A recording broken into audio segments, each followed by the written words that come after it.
who had those crazy stats on him last week. Yeah, very, very scary game.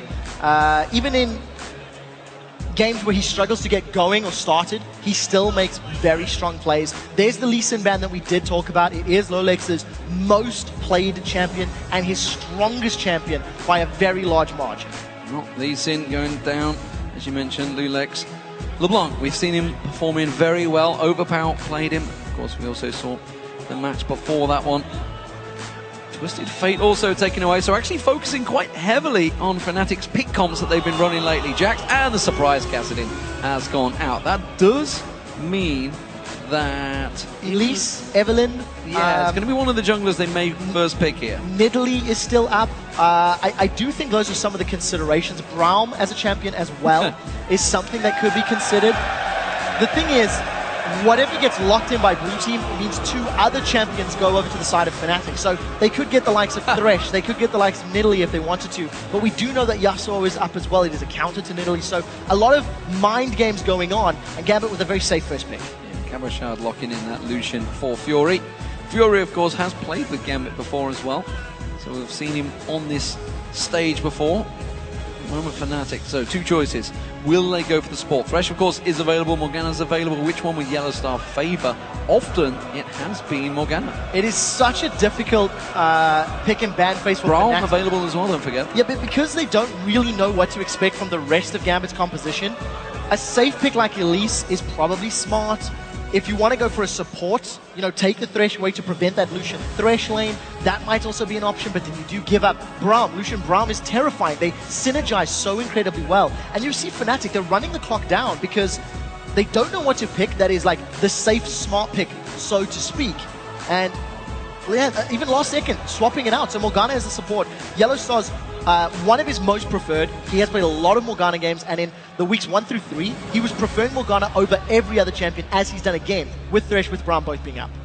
So let's see how this one is countered. I wonder whether Gambit, whether they're going to go for a solid team comp. They've decided on it. We talked about Nidalee, of course, earlier on, maybe for Nick. It's a champion he's played alongside full roster of Gambit, so possibility for him. Aurelia in that top lane. Cabochard, well, Soaz knows all about that one. Shyvana is available for Soaz. It's a champion he's worked very well on in the last few weeks. Yeah, and it's something that would synergize well with a lot of compositions. The Morgana pick is reactive, and it also allows you to set up picks because of the power of that Dark Binding route, which is 3 seconds at max range. I mean, it's the double pick we just talked about that obviously Millennium aim at, and Fnatic do often go similar champions. They do run very similar style, but what I like about the picks is you can mold them into anything else. You can work those champions into a multitude of compositions, and Morgana's always going to provide peel and protection for your AD carry. Wow. So, quite smart. That is a very, very fast lock-in.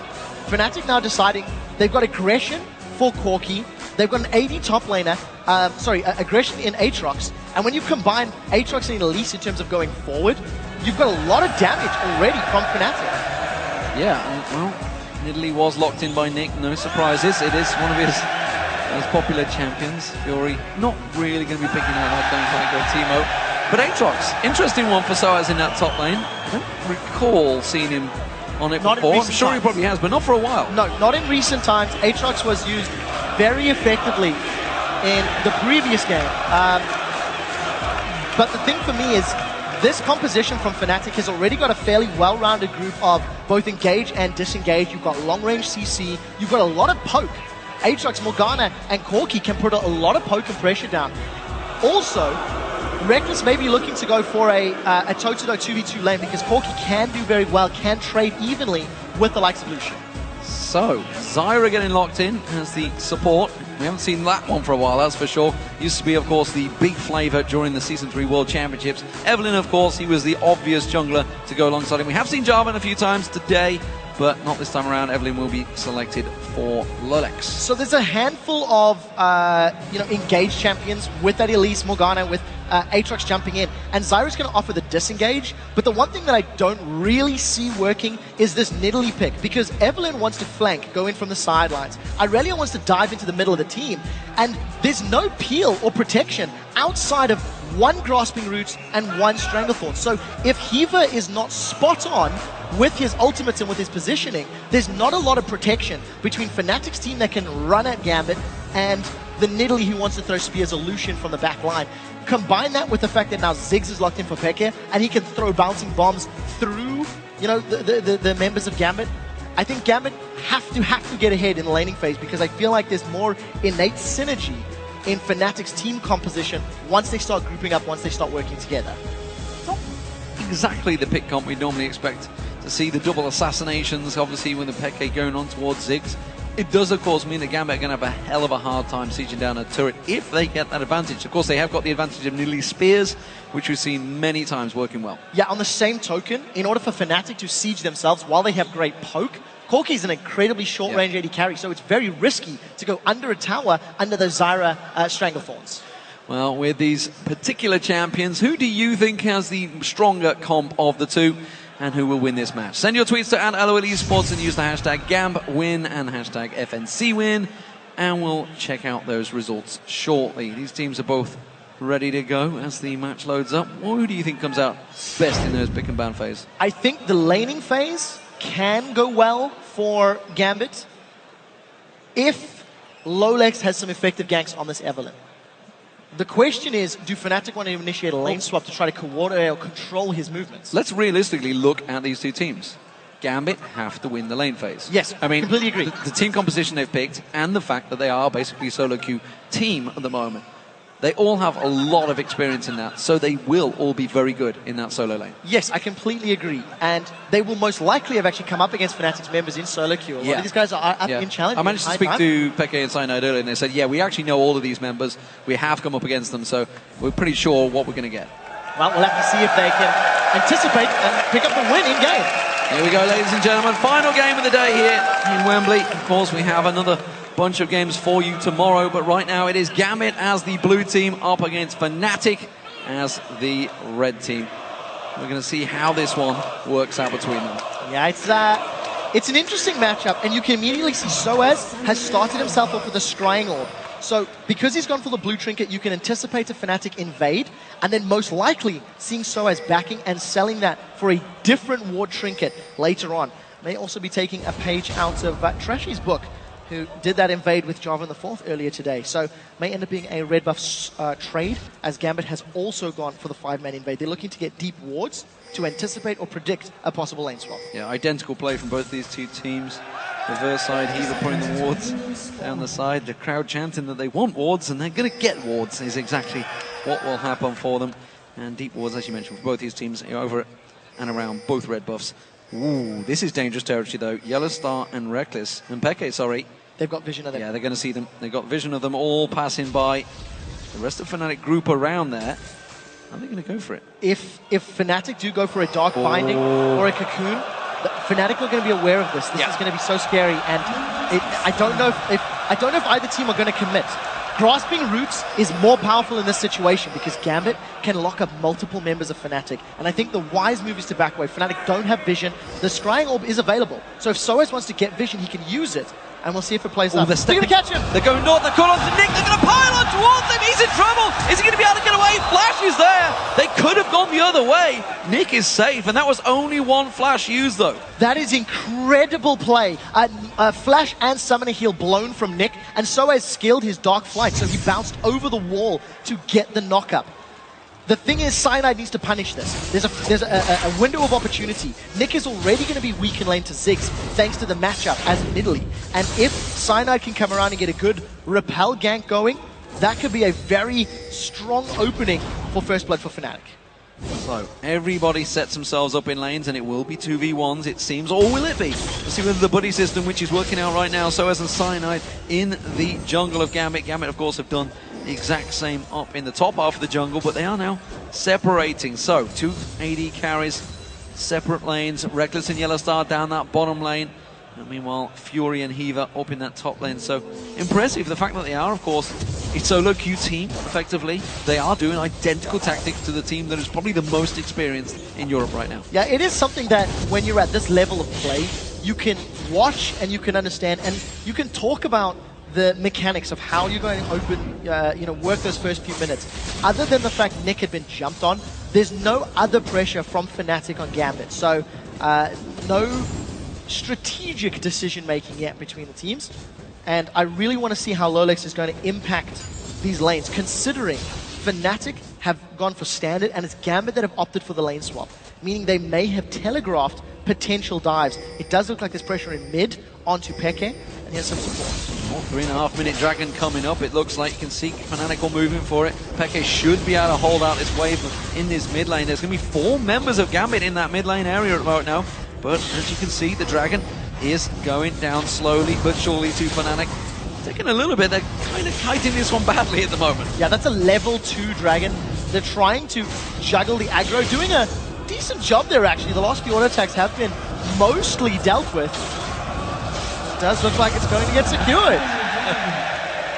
That was a little anticlimactic, that one, that's for sure. Took a little longer than Fnatic were hoping for, but when you consider that Soe still has the same amount of CS as Cabochard, he's the same level, and the global gold is going to be spread across the rest of his team, that is quite a smart move. It also allows Fnatic control of the pit when it does respawn, so they can position correctly and they can pull the resources they want. We've gone back to 4v0. Neither team is looking to defend their external turrets. Well, Yellowstar and Reckless are putting damage down on this bottom area.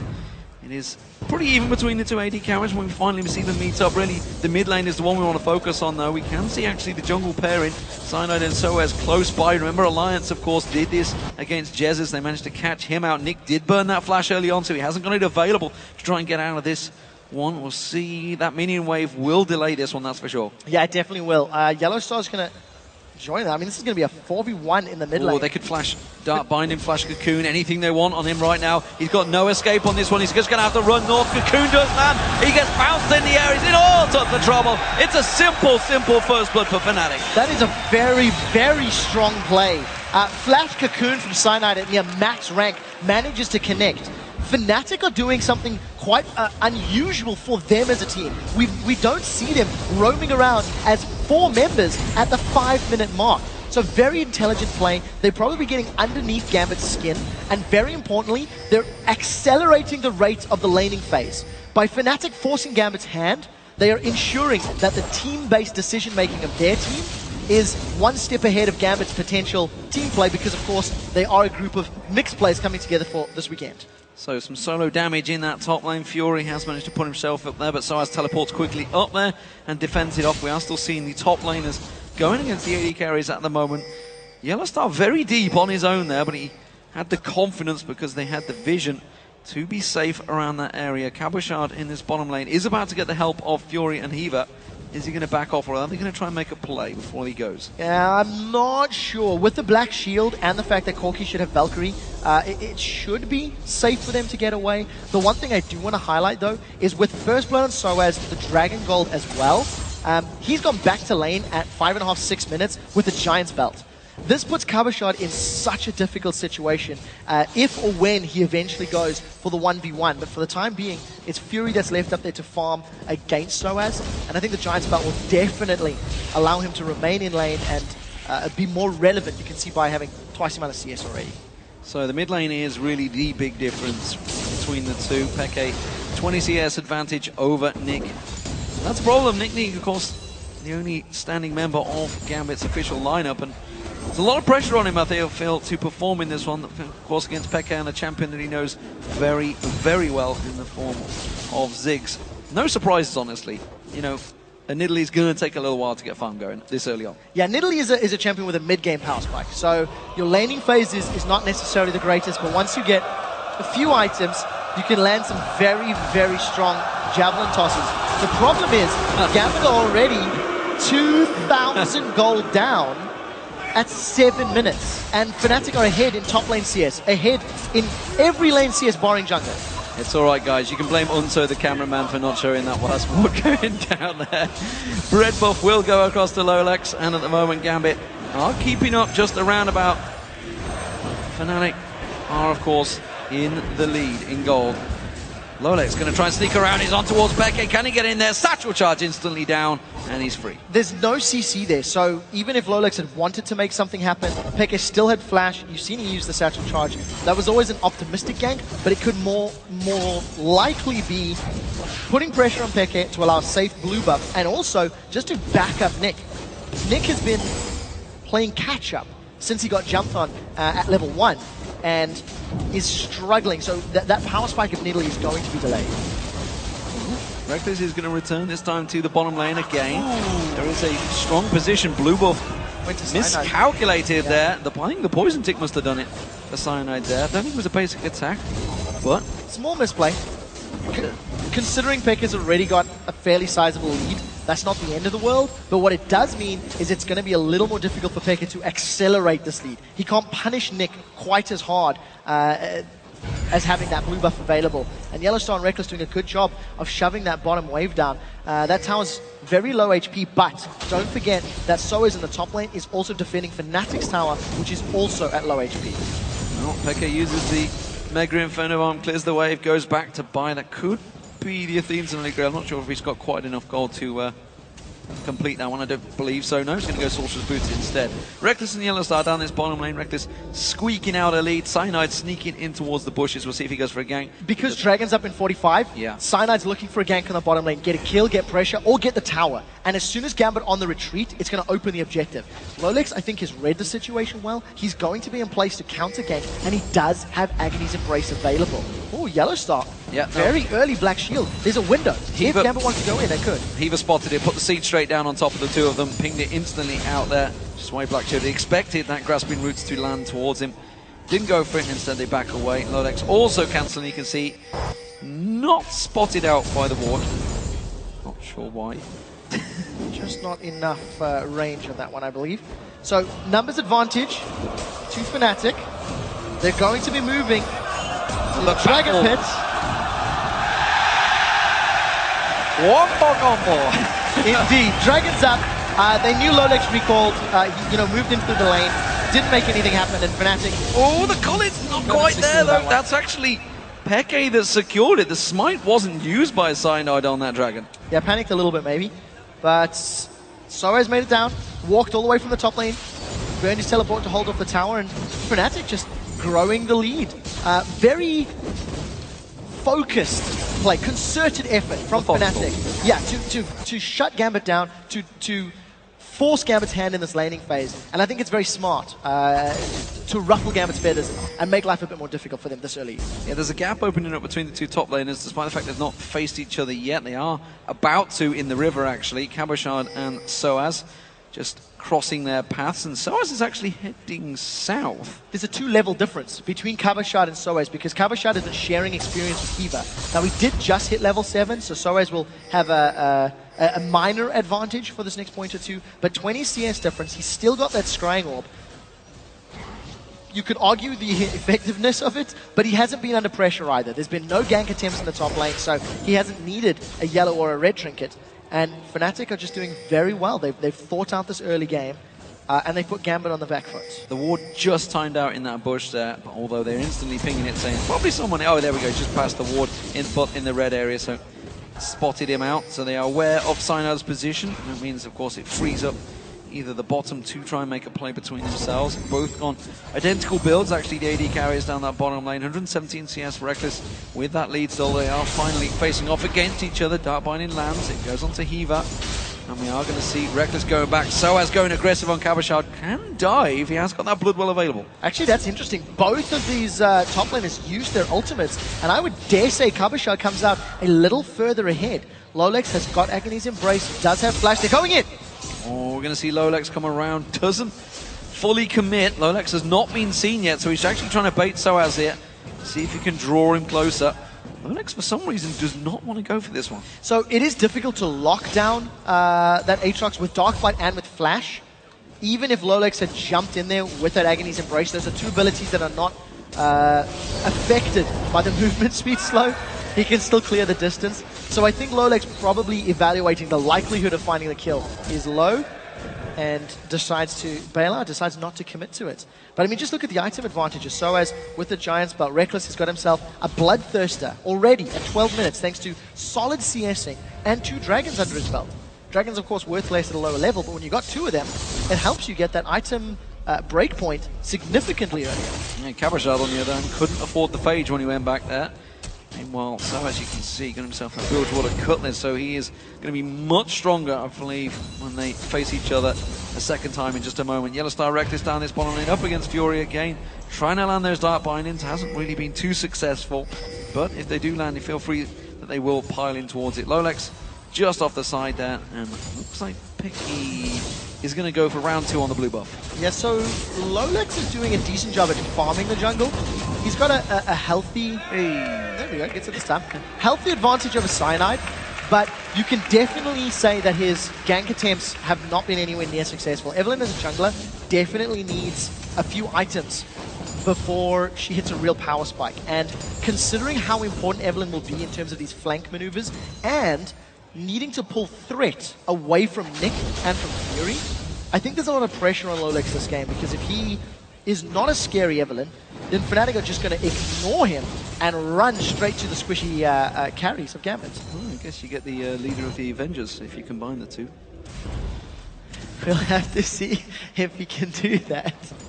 For the time being, Fury's got back to lane, he's got his Bloodthirster picked up as well, so about to lose the first tower of the game. Smart play from Fnatic. Yep, slow, steady, grinding out this victory at the moment. 4,000 gold already built up in 15 minutes. Not a bad lead for Fnatic here, and they may actually try and contest on this. Oh, Fury caught completely out. What was he doing face checking that? No clue whatsoever what he was doing there. Yeah, that one really, really hurt. Just all too simple. And Becca's also going to look to get some damage. Look at that. Mega Inferno Bomb was still available, so if Nick had not healed himself, Pekka may have gone all in. But remember, Dragon up in a minute and a half. Look at the incredible vision control from Fnatic in the red buff jungle of Gambit. They're going to set themselves up to not only steal away buffs, but also ensure they've got all of the information to work with when they go for the next Dragon. Well, that's going to be the second tower of the game going down. Fnatic on this one again. Cabashard getting focused on. Lolex is just waiting off the side though. Soaz has got his blood well available. Should be able to pounce away from this one. There he gets caught out. Gets the pounce down. He's going to get close enough to his tower. He will get the blood well. Can he get away from this one? His tower is very low as well. Soaz is going to get taken down. And Lolex gets a revenge kill. So patient play from Lolex. He was waiting for the correct time to jump in. First kill on the board for Gambit. It will also ensure a tower. So, good turnaround. First successful gank we've seen from Lolex, but it does also mean he's on the top half of the map, and if he doesn't rush very quickly towards Dragon, Fnatic do have the opportunity to rush it down once again. I feel it's been a long day when this happens. I concur. I do indeed concur. So Dragon up 15 seconds, and look at Fnatic. Teleport's available for Soaz. He's going to shove out that top lane, but it's very, very clear Fnatic want each and every Dragon that spawns. They've made such a good effort at controlling this area of the map, and the poke that Ziggs offers in conjunction with the range of the Dark Binding makes it very difficult for Gambit to engage this. After hit point shredded off Eva, Lolex looking to try and get close to this one, but the Dragon, I feel, will get secured. It's Cyanide's taking a big bit of damage on the back there. That's going to be Eva caught out. Oh, the rocket, not quite enough. Comboed with the Mega Inferno Bomb. He does manage to escape this one. Can they turn it around? Yellowstar blocks out that spear very nicely. Now Peke is going to get caught out. Lolex pushing on towards him. He hasn't got the damage though. And again, no CC for Gambit. The only CC there is the grasping roots from Eva, and he was already taken out. 16 minutes on the clock, and Fnatic have secured 3 Dragons. And that is just such focused effort. They really, they weren't afraid of any steal potential. And thanks to all of the presence and the pressure they've applied, Soaz is most likely going to get this top lane tower and get out cleanly as well. So Fnatic extend their gold. Oh, that's blocked. Peke gets away with next to no health, but blocked out by Yellowstar. I think that final spear came through on towards him. Reckless is actually sneaking around the side, going to find himself another pink ward. This is a pretty common position for that pink ward. It does look to be one. Reckless manages to obviously fire up the crowd once more. I think for Fnatic, the fact that they've got such a strong lead is going to open them up to sieges. Even though Corki's got very short range, the moment they move themselves into an inner turret, if Gambit commit to a fight, Black Shield the target that's been jumped on, allow Aatrox and Elise to try and lock them up, with a cocoon or a knockup. And if those miss, just Soul Shackles with Morgana. It takes so much for Gambit to dive past and through Fnatic. They're going to need a perfect engage, and I'm not sure if they're going to be able to do it at this stage.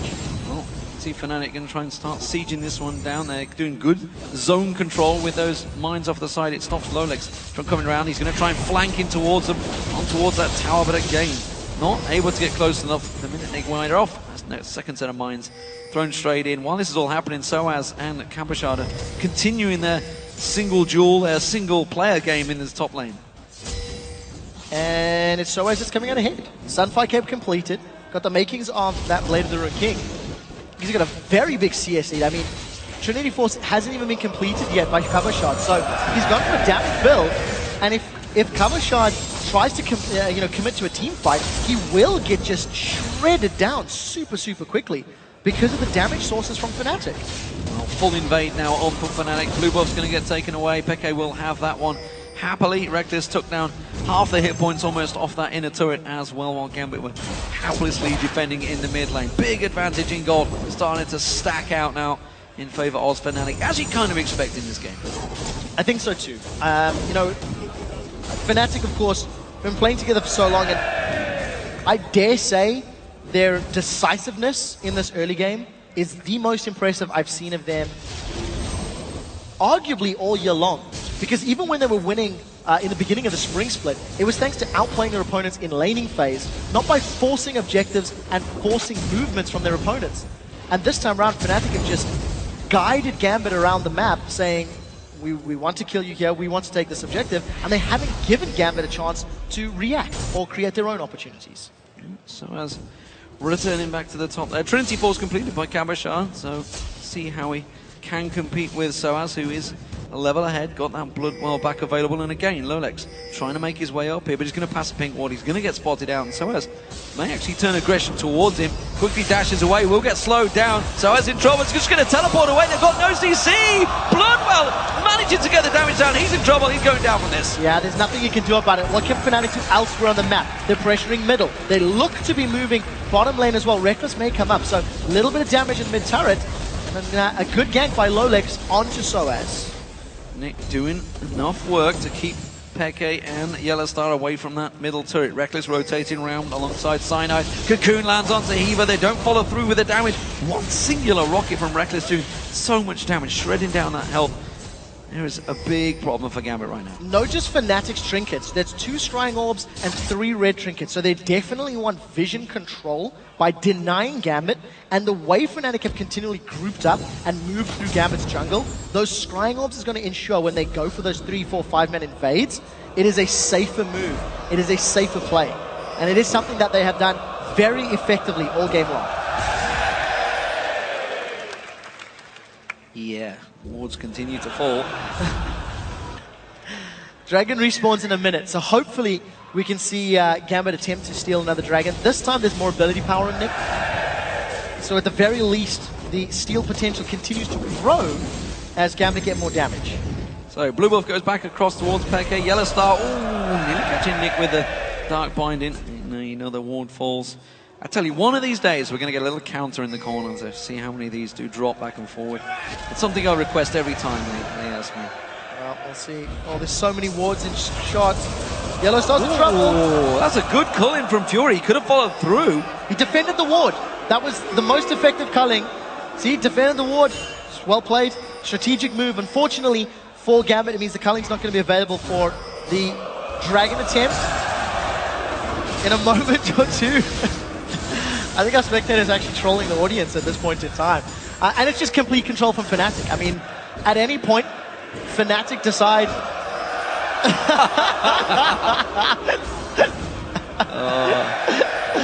At any point, Fnatic decide to go for objectives. They've got such a strong lead and they've got such strong tools. It really is their prerogative as to how and where they begin pushing. Well, Fnatic almost certainly in the stronger of the 2 positions here, pushing their way through. It is a 6,000 gold lead.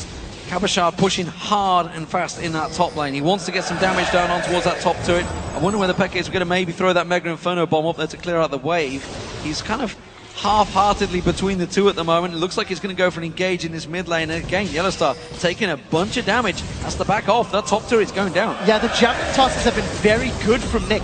They've really delayed Fnatic. He's decided not to back away. Look at the HP bar. Gambit want this fight. Teleport coming in. Kabashad's going to join this one. Dragon goes across towards Fnatic, but can they pull the damage down? There's going to be a Stranglethorn. Bouncing Soaz up. No blood well available. He goes down. Peke is going to surely be the next focus target. Lolas gets himself the double.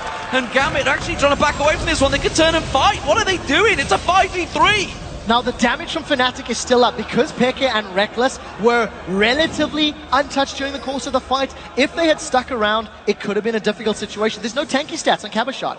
So a couple of auto attacks and a bomb, that could have cost him his life. When we talked about the peel power that Zyra operates, yes, it was great in the pit. It gave Gambit the opportunity to get 2 kills, but it was not enough to continue the fight. Had there been flays or death sentences that could have backed that play up, maybe Gambit would have been willing to re-engage or recommit. And as it stands, Reckless, he's looking for Hiva. Oh, could have Valkyried after that one, but no, really got the vision around there, so plays it safe. Will get spotted out. Let's check this fight again. So yeah, the main thing that I just want to highlight is the decision-making of having Evelyn, a flank jungler, in conjunction with Zyra, which is a very disengaged style champion. The Strangleforce was great. It really prevented the rest of Fnatic getting in and dealing damage to Gambit's members. But because there's nothing else to prevent the damage, I mean, Fury has to back away. Cabashot's thinking about going in, and you can see the miscommunication and the undecided nature of Gambit members. They were in, out, and eventually got away. They got 2 kills, which is good at this stage. They need to claw back as much gold as they can. You're going to have to do that for a lot longer, that's for sure. Fnatic regrouping, getting themselves back into this matchup. Another ward goes down. Remember that Nick's spears are always going to scale. I mean, we've seen Nidalee's turn games around. Think back to last week where it was Cloud9 versus CLG. Hai hit spear after spear after spear, and it was late game 2 or 3 spears that just won them the game. I mean, CLG had some great dramatic moves, but it really was all about their Nidalee. Yeah, they keep going down, don't they? Those wards. Well, Fnatic making their way. They've got a big minion wave. Nobody had noticed that either, I don't think. They are going to make themselves in towards its inner turret. Gambit way too slow to react to this one. Yeah, nowhere near. Going to be an easily secured turret. Fnatic, the vision that they had afforded themselves allowed them to make the play. And this is what we talked about. Because of the lead that Fnatic has, it really is just a matter of time before Fnatic pick a lane and try to focus it down. With the very strong front line of Aatrox and Elise, and then the protection that Morgana will offer Ziggs and Corki with her Soul Shackles, I think Fnatic have enough time with those abilities. Oh, they're going to try and look for someone on Gambit. Look at Cyanide. Cyanide caught out briefly there, but look at that. Fury now caught out. Dark binding Shackles does get away with the flash there. Reckless not quite putting the damage down on the right-hand side. Fnatic still getting taken low from this. Yeah, very, very smart play from Reckless not to Valkyrie into the whole Gambit team. Had he done that, a Stranglethorns most certainly would have been thrown down. So Fnatic, somewhat split. They were playing the bait game with Cyanide, while Yellowstar managed to land a pick on Fury. So not exactly in the right area at the right time. And I think a little unlucky by Fnatic to not secure themselves that kill. Well, that's a clear ward going down again for Gambit. That is literally where they're getting their gold right now. Well, why not? There's enough wards being thrown around the map. You've got to highlight Cabashot's build.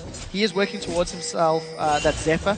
And Gambit have actually mirrored the trinkets that Fnatic are running. And which you wouldn't know because there's still so many wards going down. We should point out that Cabashot actually dueled Darien for this position. That's right. Yes, Gambit did explain the sourcing process of the substitutes. It does seem to be working out. 0-0-4.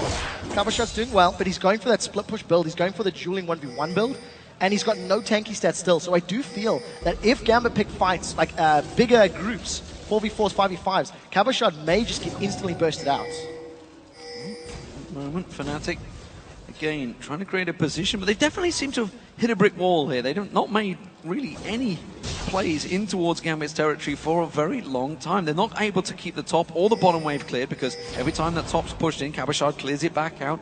Fury keeps going back down that bottom. Fnatic just trying to force themselves, trying to get a kill in there. Nick's got to be careful, but they're going to focus on towards Peke. They're diving in towards him. Peke quickly satchel charges away. The rest of Fnatic are in the river just below.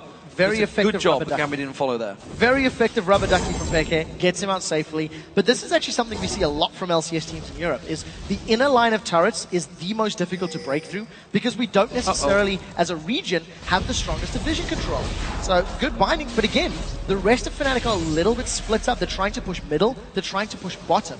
So in order for Fnatic to actually siege, they need to ensure they don't get hit by Nidalee spears, and they need to ensure that they don't get caught up by Stranglethorns. So I think playing it safe, it's not necessarily a bad idea, especially when you consider late game should always be favored for Fnatic. Kabashard caught out this time around. Mega Inferno Bomb, not enough to take him down.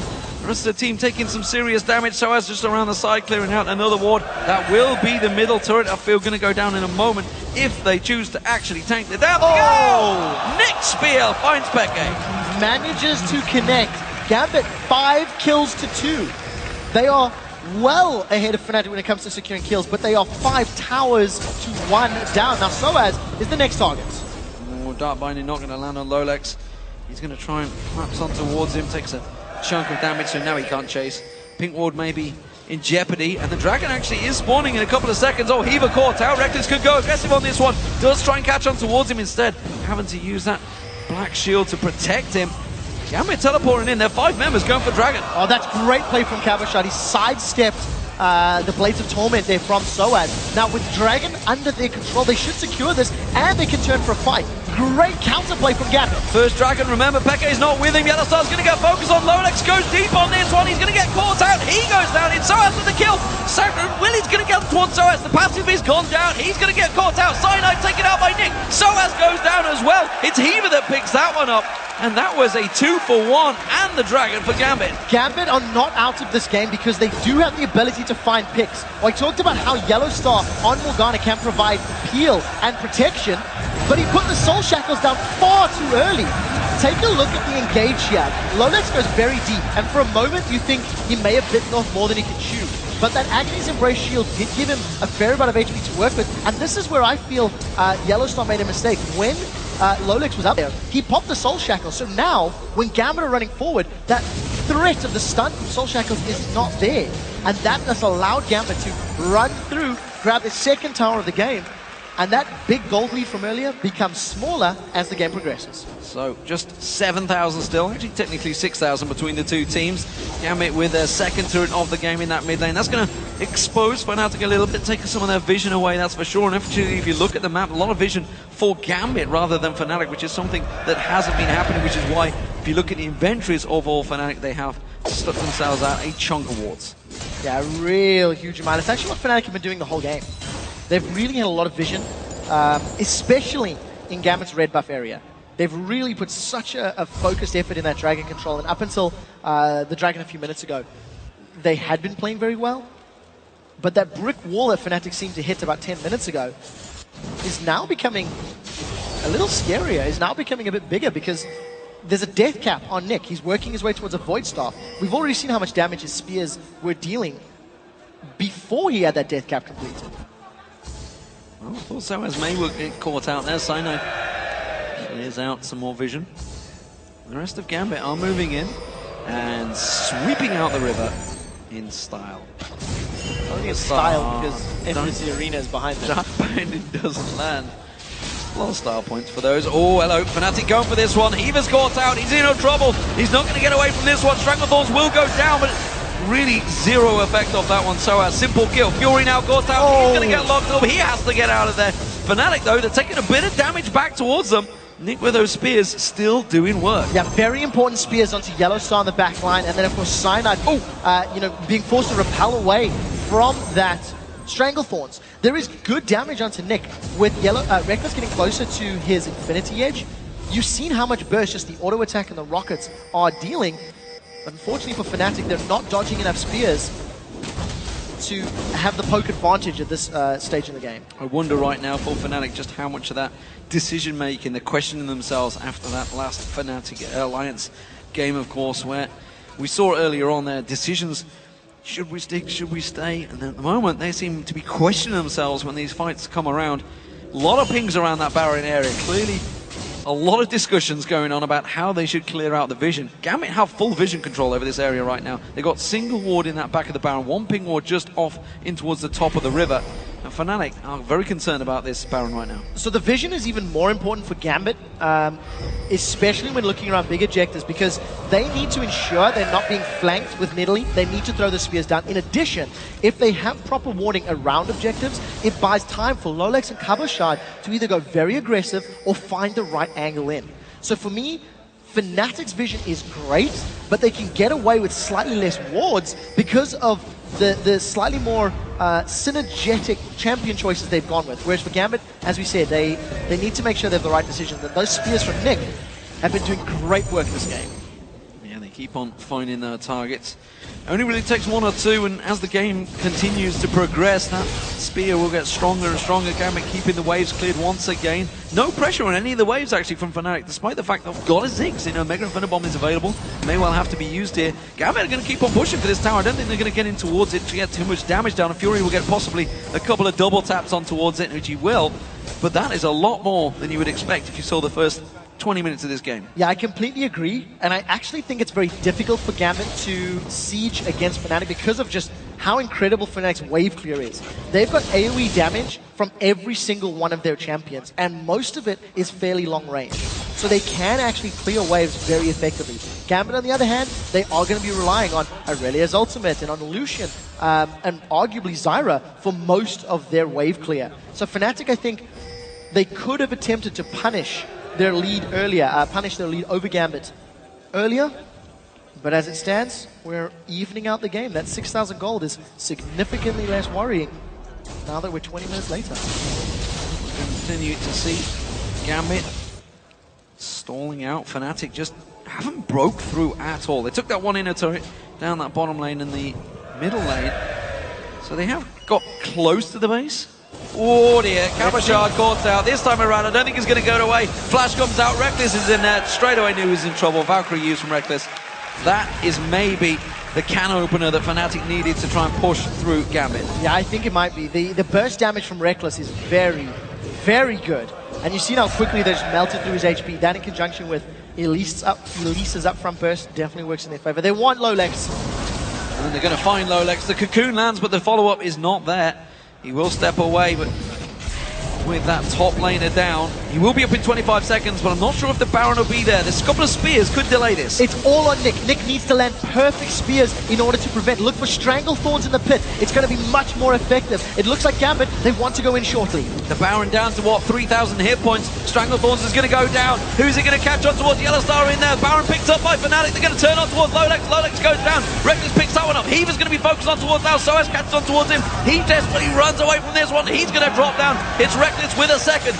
Nick now just off of the side with Fury. They're going to try and steal away the blue buff here. Spears continuing to go from Nick. They're sticking around here. Cabochard is up. I wonder if they're going to try and pick someone off on the exit. 2 for 0 and the Baron to Fnatic. Smart play. Fury was all the way down at the bottom of the lane as that started. What it does mean is Fnatic are late to recall. Oh, that's a good spear. So we'll see how effectively Reckless can defend this wave. He does have a big one rocket lined up. He's only going to kill one of those melee minions. It's a good counter. They get themselves that inner turret. They're quickly rushing straight down towards that bottom lane. They may even try and tank this one out. Oh, we saw that, Nick. Dragon is up. They could go straight towards it. Blue buff is not available. They're going to go for Dragon instead. And that's actually some pretty good gold that Gambit have picked up despite the fact they lost Baron. Yeah, at this stage in the game, Dragon is almost equal on gold with Baron. If I look at average, I'll actually dare say it is equal on gold with Baron. So while they don't have the buff, they do at least pick up a nice amount of gold to spend, continue working towards their items. Cabochard has got that Giant's belt in his back pocket, is slowly working himself towards more tanky items. And Lolex himself, Radiant's completed. He's had that for a little while. He's got the Aegis as well. So there is defensive statistics being built up for Gambit, which will make their team fight power significantly more effective. Mega Inferno Bomb thrown down the bottom here to clear out that wave. Cabochard is still sticking around in that bush. I can feel he's going to push on towards that outer turret, and that's going to give them an advantage down there. So they're keeping Fnatic on their toes. Oh, nearly got that one, the spear. Instead, the white goes across towards Cyanide. Cabochard backs away, so he chooses not to stick around. Instead, they want to defend out this inner turret in the top. So Banshee's Veil popped by Cyanide, and you see a Banshee's also secured on Peke, and I believe, sorry, not Peke, on Soaz, and I believe the makings of the Banshees for Peke. We'll see how quickly they can get those up. It's going to be so important for Fnatic to mitigate the strength of those spears. With Yellowstar, again, just keeps getting hit. He's eaten so many of those javelin tosses. And good defensive play by Gambit to hold on this tower, but how long can it last? Remember, Baron is on Fnatic. You know, we talked about the short range that Corki does have, and obviously against Lucian, he is very strong. He's what a lot of players see as one of the counters. He manages to trade very well with him, but in this situation, he can't get close enough to the tower. He's not doing the damage from range, and everybody from Fnatic is eating those spears right now, not just Yellowstar. Yeah, especially in the 5v5 scenario, when you do also have to take into account Zyra's ultimate. If Fnatic commit, they've got melee champions, you know, with Aatrox and Elise when she's in spider form, and it's difficult. You see, they're finally going to get in range. We'll see. Oh, they've caught Hiva. They've caught Hiva. They're going to make her in front of Bob. Comes in, and Hiva disappears. And Lolex and Kabashard have to back away from that one. Fnatic push on through. Final inner turret goes down. All they needed was time. They managed to get the long-range cocoon, the long-range binding. That is what opened up the tower. And with the numbers advantage, they're not afraid. Yeah, you can see that actually with that Stranglethorns down, that was what they were fearing. That's going to be Lolex. Lolex getting caught out completely. Inhibitor will go down. This is the big can opener the Fnatic we're looking forward to. And finally, they bust open the Gambit base. Yeah, Super Minions should be all she wrote as far as Gambit is concerned. Fnatic took them a long time, but they finally sieged up. They finally landed the long-range ability that they needed to, and that was sort of what I was getting at in Picks and Bans in terms of the synergy of their comp. They have tools to find picks. You lock somebody down and you poke them out with the satchel charge. Put a minefield down. That allows you to line up a cocoon and a dark binding, and the rest of the champions can burst him out or burst Gambit down. Ends up working in Fnatic's favor. They got the kill lead, massive tower lead, massive gold lead. And it should just be by the numbers now for the rest of the objectives. Yeah, they should just be able to close the game out. Baron buff is worn off, I believe. It's from Fnatic, so that will not be available. But with that base open, Super Minions, of course, will be pouring in that top lane. So somebody again from Gambit now has to openly deal with that one. Probably going to be Kabashard, maybe Fury. Nevertheless, it gives Fnatic full control of this lower half of the jungle, which actually Gambit are in right now. And they're looking to maybe focus on Soaz. This is a dangerous move from Gambit. Yeah, for Fnatic, their vision game is now lacking. They need to make sure they amplify the ward placements. It becomes more difficult when you see how many champions are now hitting this like 6-item stage, hence the slightly reduced amount of wards. I also want to highlight the fact that Liandry's Torment was picked up by Hiva, so he's also gone for some damage in his side of the map, his side of the game rather. And we'll see if he can actually help out. The theory is good, but he needs to make sure he grabs a couple people with those blocks. Ooh, he nearly caught out with the cocoon, quickly dashes out the way of that one. We do see Kabashard, he's in the top, he's having to deal with the Super Minions. We see Soaz in that mid lane, pushing in towards the inhibitor. He's actually coming around the back of these, and he's just above Nick right now in the base. Yeah, so no Baron buff on the side of Fnatic. Soaz has got a lot of attack speed and damage, so he's trying to put pressure on that inner turret, and teleports are up for both of the top laners. So we need to see who can have the most positive impact. Soaz forced to back away once Kabashard returns, but look at the Super Minions, they're getting closer and closer to the base, and Kabashard now has to deal with two of them. Kabashard all on towards them. Hiva taking a lot of damage. He's got to go back to the fountain. The Culling use this time around, keeping them everything away. Nick has to land some of those spears, but right now he's having to use Cougar form. Getting low on mana. No blue buff for him either. This siege is not working out well for Gambit. This game becomes a matter of who can land skill shots better. Soaz is doing very well. He's going to grab this tower uncontested. Didn't use his finally, ultimate. they're easily secured. Didn't use his ultimate to speed that one up. The rest of Fnatic are down there then. Rubber Ducky thrown out. Fury caught out with the Dark Binding. Super Minions on the Nexus turret as well. Fnatic pushing on through. They're going to take the final inhibitor turret down. Lolex is going all in on this one. Doesn't quite catch out what he wanted to. Mega Inferno Bomb throwing in towards there. Kabashard teleports around the back. Desperately trying to get towards Reckless. Hasn't got the damage. The lifesteal's there. Soaz gets himself a double. Piles on towards the base. The Super Minions are doing everything they needed to for Fnatic. They're going to go towards the Nexus turret. Finish off the game. It will be Fnatic. They'll take down Gambit. It was a solid performance nonetheless by the solo queue performers of Gambit, but Fnatic, they continue to climb the table. Hard-fought victory. You can't deny that it was all about Fnatic from the get-go. Just took a little longer than they would have liked to cross that final hurdle. But very well played overall. A fantastic performance overall for these two teams. Fnatic, of course, will be happy with that win, but I don't think they're going to be happy with the way they went about it. No, I completely agree with you. And I think for Gambit, they need to take away some positives from this game. They really did to handle Fnatic's pressure well, but I do feel that their composition was somewhat janky. There was some pretty clear holes in terms of engage or disengage, or the theme behind what they wanted to accomplish. And it did make those team fights more difficult later in the day. So Fnatic I believe they've just topped over Millennium now. Millennium are, of course, losing out that game earlier on today, and